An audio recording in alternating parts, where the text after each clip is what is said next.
Olá, bem-vindos a mais um programa Repórteres. Em junho do ano passado, um plebiscito foi realizado por todo o Reino Unido, perguntando se a população queria continuar ou sair da União Europeia. A votação foi apertada e apontou que 52% dos britânicos apoiaram a saída do bloco comum, o chamado Brexit. A decisão do Reino Unido é inédita. Desde que foi criada, nenhum país membro deixou a União Europeia.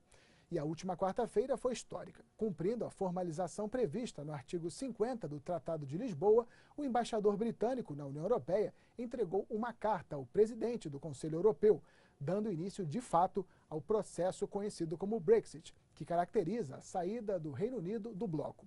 A Europa nunca mais será como antes. O Reino Unido deu início na última quarta-feira ao processo de saída da União Europeia. So, here it is. 6 pages. Estas 6 páginas dão início à saída do Reino Unido da União Europeia, declarou o presidente do Conselho Europeu, Donald Tusk. Visivelmente triste, ele afirmou que a União Europeia está descontente com a saída da Grã-Bretanha. Para ele, não há razão para dizer que esta quarta-feira é um dia feliz, nem para o Reino Unido, nem para a União Europeia. O bloco tem o objetivo de minimizar o custo para os cidadãos europeus, os negócios e para os países membros. Terminou a entrevista dizendo: já estamos com saudades. O embaixador britânico na União Europeia, Tim Barrow, entregou a carta que simboliza o acionamento do artigo 50 do Tratado de Lisboa, dando início às discussões sobre o processo de afastamento.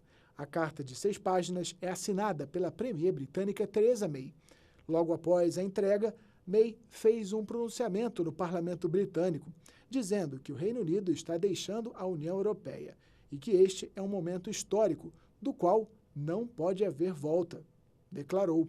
May também indicou a intenção de buscar um acordo comercial audaz e ambicioso, ao mesmo tempo que negocia o Brexit. A premier fez um apelo pela união do Reino Unido no parlamento britânico, dizendo que é hora de se unir para garantir o melhor acordo possível para o Reino Unido. Mas vamos voltar um pouquinho no tempo, a 2016. Os britânicos votaram a favor da saída do Reino Unido da União Europeia. O bloco e líderes europeus já começaram a negociar a saída. Este acontecimento afetará a economia, as políticas migratórias e muito mais no território britânico. Vai demorar anos para que vejamos as consequências. As mudanças mais dramáticas poderão ser sentidas nos primeiros meses. As mudanças mais drásticas se deviam à especulação, né? O que vai acontecer? Ninguém sabe o que vai acontecer. Eu sou um francês e estou vivendo na Inglaterra, trabalhando legalmente, não sei o quê. Seja onde for. Né? Muitos franceses mudaram da França, estão trabalhando na área financeira em Londres. Eu vou poder continuar trabalhando ou não? Eu tenho acesso gratuito à medicina pública, como parte, né? Sou um cidadão europeu. O que vai acontecer é que não se sabe o que vai acontecer, isso tudo é passível de negociação. Vai demorar, em princípio, no mínimo 2 anos de negociação. Por quê? Há uma complexidade, são dezenas de milhares de páginas de legislação que foram aprovadas pelo Parlamento britânico, pelo Parlamento de todos os outros países, e substituíram a legislação britânica por uma legislação que se chama comunitária, né, da Comunidade Europeia. O que tem que fazer agora? Voltar, reverter tudo de novo. No momento imediato, o que acontece é que há uma fuga de investimentos do Reino Unido. Então você não tem muito interesse em manter o seu dinheiro no Reino Unido se você não tem mais acesso com esse dinheiro à União Europeia. Então a tendência é que haja uma migração de investimentos, de recursos, empresas que estão instaladas atualmente no Reino Unido e gostariam de explorar o mercado europeu para países que fazem parte da União Europeia ainda. Por exemplo, a Irlanda. O Reino Unido vai perder, né, evidentemente, benefícios que tem por fazer parte da União Europeia, né, vai perder o benefício de exportar com tarifa zero para os vizinhos europeus, né, não mais vai fazer parte da União Aduaneira da União Europeia, vai perder poder de barganha, porque uma coisa é negociar como União Europeia, você tem um poder de negociação muito maior, outra coisa é negociar como um país sozinho, né, uma população muito menor e tudo mais.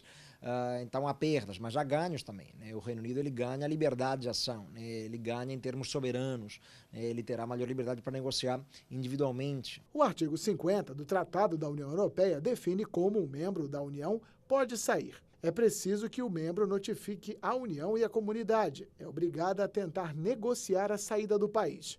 Britânicos e membros da Comunidade Europeia terão que discutir problemas como tarifas, migração e leis de mercado, desde carros até agricultura. Não menos importante, esse resultado pode afetar ainda mais a relação entre os membros do Reino Unido, que no momento são Irlanda do Norte, Inglaterra, Escócia e País de Gales. Na Escócia, por exemplo, 62% da população votou pela permanência. E vale lembrar que em 2014, 44% dos escoceses votaram para se separarem do Reino Unido. Na Irlanda, a situação não é menos preocupante. O ano de 2017 ele é crucial. Agora, em 2017, a gente teve eleições recentemente na Holanda, né, nos últimos dias. A gente vai ter uma eleição na França, em abril. A gente vai ter eleições na Alemanha, em setembro. Deve ter eleições na Itália. Então, aí eu estou falando sobre os maiores países da integração europeia. Estou falando pelo menos das 4 maiores economias, né? Reino Unido, França, Itália, Alemanha e mais a Holanda, que é o membro fundador da integração europeia. Está lá desde a década de 50, já fazia parte da integração europeia. Em todos os países há opções que são anti-União Europeia. Há uma lógica nos próprios países, como eu mencionei a Holanda, por exemplo, há movimentos em todos os países europeus praticamente, nunca deixou de haver, mas ficaram mais populares, movimentos contra a União Europeia. Teme-se sempre o chamado efeito dominó, né? O Reino Unido não é um país qualquer, né? É a terceira maior economia da União Europeia. É claro que pode servir de exemplo, né, para outros atores, né? Sobretudo em um cenário em que se percebe tão claramente o avanço desse nacionalismo. Então, os partidos de extrema-direita, eles via de regra são partidos eurocéticos, né? Ou seja, partidos que criticam, que desconfiam da integração europeia. O casamento entre Reino Unido e União Europeia nunca foi fácil. O porquê? Não perca no próximo bloco.